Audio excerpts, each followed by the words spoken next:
at least while I'm here. The first time was when a state of Jammu and Kashmir was trifurcated into 3 different union territories, and now is, 3 municipalities are trying to be unified and brought under one municipality. So it is Amit Shah's habit to change maps.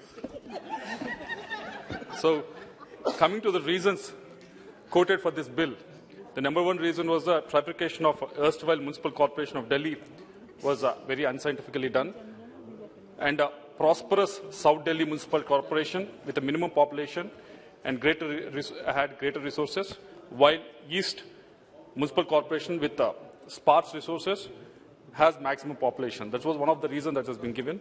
Even the minister has, Honourable Minister has mentioned that. And the second reason that they mentioned was this bill will remove bottlenecks in the delivery of public services and welfare. And the third reason that they given was issues like pending salaries and civic projects stuck in the financial limbo will be completed. These are the reasons that the minister has given, and those are reasons mentioned in the bill as well. But when we go through all these things, I can only draw parallels with what happened to Andhra Pradesh when I read the words unscientific bifurcation and all those things, because we were also, in 2014, Andhra Pradesh, state of Andhra Pradesh has been unscientifically bifurcated. Hyderabad, which has the higher revenues, and a capital city of Hyderabad has gone to a new state that has been formed, which has never happened, but only for Hyderabad has happened, and we as Andhra Pradesh was left with no capital at the same time. Promises made to Andhra Pradesh in the AP Reorganization Act as well is not fulfilled as of now, even though it has to be fulfilled in the 10 years. And issues like revenue deficit and national projects like Polavaram are moving at a very snail's pace. So if the government, if the union government believes a wrong has been committed on Delhi, and this bill will correct all of that, and why not? If the same logic apply, why not that same logic doesn't apply for Andhra Pradesh as well? Because Andhra Pradesh has been bifurcated in 2014 itself, and the promises that have been made in this house, I have to mention it because these are the parallels I can only draw from reading this bill. Anyways, coming to the bill, we want to make some suggestions as well as we need some clarifications on this. Suggestion number 1.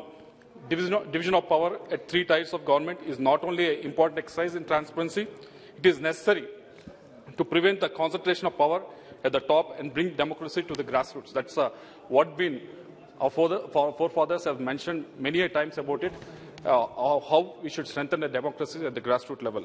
So I suggest the union government to introspect if this bill is achieving that and upholding the federal structure of the country.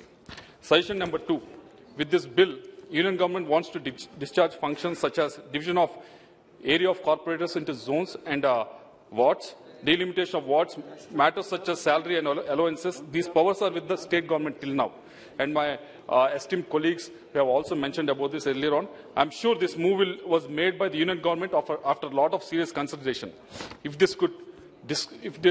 could disclose that the reasoning behind this, it would be helpful for the people to understand lead up to such a drastic step. Because my friends from otherwise, my friends from Mumbai or Chennai or other cities from Kolkata and all, they are really worried because next they may think about implementing the same thing in their own in the other municipal corporations as well. So if we can give the reasons behind it. Have the constitutional power. We can do it only for Delhi, not for Calcutta. We will see about that, but if they can give the clarifications regarding to that, it will be very helpful, and so that they'll be at ease, sir.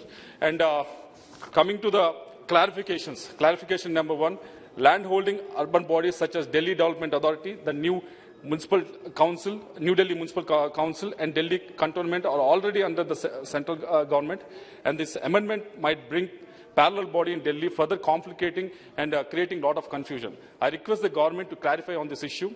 And clarification number 2, this bill adds a new position regarding a special officer, which has been mentioned by Kalanidhi as well. This special officer will exercise powers of corporation until first meeting of corporation is held after the commencement of this bill. So the clarity we need is whether this special officer will be appointed in consultation with the state government or not. If he is appointed, until when his term is there. So we need these clarifications from your side. So I request the government to clarify on these two, sir. And I keep repeating myself that the BJP has the best mechanism to get the unfiltered feedback from the ground. The results in the elections have been showing for the last 7 or 8 years that you have one of the best mechanisms, but they have also faltered in some of the decisions that have been made. Like, for example, when we rush some decisions without taking the opinion from the people, like farm laws, sometimes we have to face the brunt of it, and you have faced the brunt of it. So I request, humbly, I would request that you use this strength wherein you get the unfiltered feedback from the people. So use this strength and try to listen to the people, and don't make the decision in the haste and threaten the sanctity of the federal structure, sir. Thank you very much.